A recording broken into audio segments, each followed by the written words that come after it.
If you're a Penn State fan, you think it's bad, it's not, because now you can move forward. It's like getting out of that toxic relationship. And for years, I've tried to convince y'all of, look, I don't hate Penn State. I'm just trying to tell you, Franklin, he's not the guy. He can't win big games. They're irrelevant.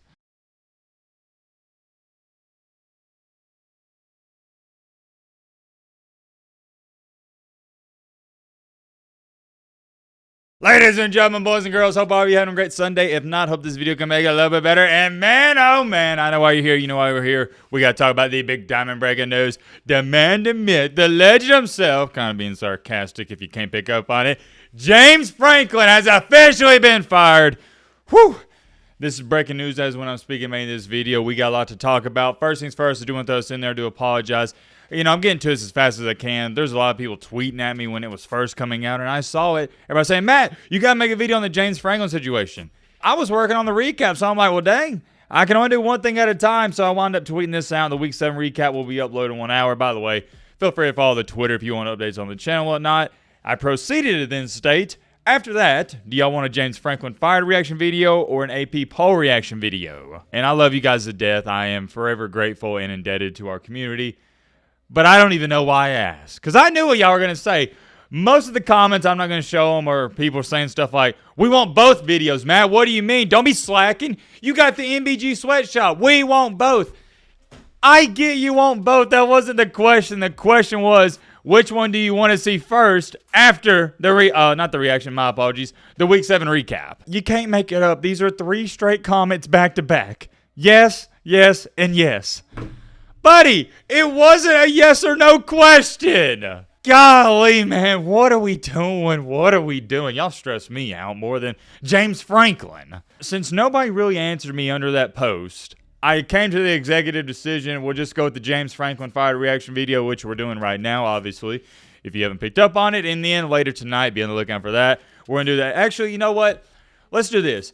If this video gets to, we'll say, 500 likes. That's kind of a big like goal, but we got a big fan base. We got a big community. We should be able to hit that. If we can get 500 likes in 1 hour, we'll upload the AP reaction video tonight. I'm going to have the video ready by tonight, but whether y'all see it tonight or tomorrow, that's up to you guys. The ball's in your court. Anyways, continuing along here, Pete Thamel was the first to report this news at 12:57 p.m. to be exact. He's a very reliable source we use on the channel from time to time. It's short, it's simple, it's sweet. Sources: Penn State has fired James Franklin. And that's all she wrote. My immediate reaction to this: just because I believe a head coach should be fired, like, you know, Billy Napier at Florida, how does he still have a job? I digress. Don't get me started on Billy Napier. It doesn't mean I expect a school to fire him. To be honest with you, I haven't really thought about it too much, because even leading up into the season, I never started the campaign on the channel of, oh yeah, Penn State has to fire James Franklin. I never said that. The only thing I ever preach to you guys is Penn State's irrelevant. And I didn't really mind James Franklin if I were, you know, a Penn State fan. This is just an outsider's perspective. I didn't mind Franklin being the head coach there because he was winning 9 or 10 games a year. And Penn State is not in Alabama. They're not in Ohio State. I think if you're winning 9, 10, every now and then 11 games a year there, that's probably going to be good enough to retain your job. I've had people over the past couple of years ask me, well, Matt, since you don't think Penn State is that great of a head coach, which I've been clear and evident about on the channel, do you think they should fire him? Here's been my response every single time. It depends what fans are expecting. If you are okay with, and this is the standard there, like we just talked about winning 8, 9, 10 games every single year, and that's what he's been doing. You beat the teams you're supposed to beat.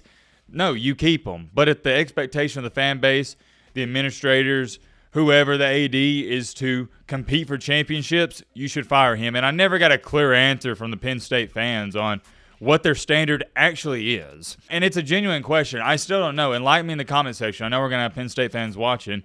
For example, Ohio State, I know the standard there. It's championships. At Alabama, I know the standard there. Georgia, etc., etc. You get the point. And even at Auburn, the standard is, hey, we don't want to be competing for championships every single year like Bama. If we can just win 8, 9, 10 games a year and occasionally once every 10 years compete for a championship or playoff spot, Auburn, they're good. They're satiated. That's what I've been asking about Penn State. So for me, myself, I've always had a question there because I don't even think Penn State knows what their standard is. With all that being said, this isn't something that was a long time coming.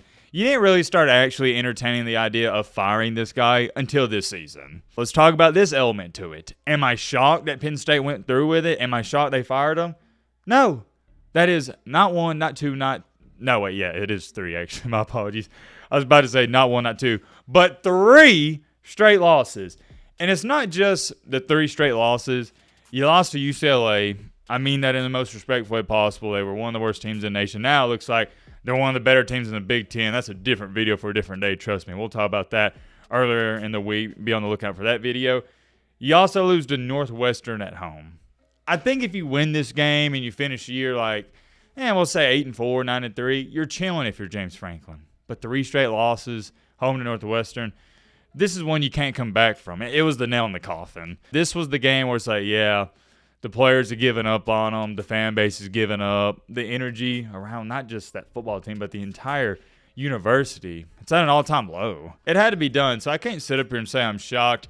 To put in better perspective, if Florida came out next Sunday and was like, hey, we're firing Billy Napier, would I be shocked? No! You didn't have to be a rocket scientist to figure out that after losing his 3rd straight game and losing at home to Northwestern, that James Franklin's job was in jeopardy. Same thing can be said for Billy Napier. You don't got to be a rocket scientist right now to throw out the statement of, oh yeah, Billy Napier's job's in jeopardy. And hey, I'll clap it up for Penn State. A rare clap for them, a serious clap.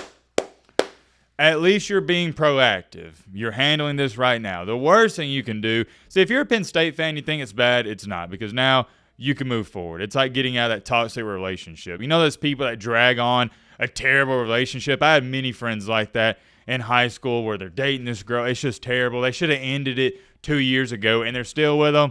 Finally, Penn State has ended the toxic relationship. That is the best analogy I can give you. The worst thing you could have done is prolong this relationship. And I know Penn State fans, you think you're at an all-time low and you think it's really bad. But may I remind you, Tennessee, look at them before they got Josh Heupel. They didn't think there was anything they could do. They thought the program, well, not that they thought it was left out to dry. They get a man that goes by the name of Josh Heupel. Nobody's heard of this guy, and he turned the program around. Now they win big-time games like it's nothing, and they're regularly ranked inside the top 15, top 10. I share that with you to say this. Not all bad things are bad things, because now you can get you a real head coach who can win these games against top 10 teams. I'll throw it out there right now because I think it's a good comparison. I'd much rather be a Penn State fan than a Florida Gators fan. I talk about how Penn State's not a serious team. Florida's not a serious team until they get rid of Napier, period, the end. The only difference from Franklin and Napier is Napier has 1 to 2 games per year where I call him his annual, hey, you can't fire me game. Look at what I did. I just upset a top 10 team. For all the people saying, well, Matt, there's no good head coaches out there. We just fired James Franklin. Yeah, we got rid of him. That's great. But who are we going to hire? It doesn't matter. Do you not understand, you bozo? It can't get any worse. I'm not going to pull up the numbers or stats. Can some nerd in the comment section do that for us? Franklin against the top 10 in his tenure at Penn State was what? 1 in 30? It sounds exaggerated, but I'm pretty sure it's spot on the money. 1 in 30? Are you kidding me? Any random viewer right now, yeah, I'm talking to you, Brad and Chad eating cheesy puffs on the couch, I see you.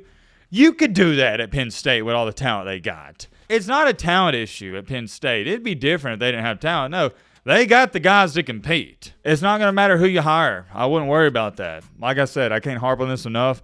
It can't get worse. And if anything, it's going to give you some hope for the future. It had to be so demoralizing to be a Penn State fan ever since Franklin's been there because you always get this false sense of reality and hope. And for years, I've tried to convince y'all of, look, I don't hate Penn State. I'm just trying to tell you, Franklin, he's not the guy. He can't win big games. They're irrelevant. There's many more things I can say, but there's just not a lot to this. After many, many, many years of frustration and disappointment, Penn State finally, and I mean finally, gets rid of this chump. I'm curious to know your thoughts on all this down below, but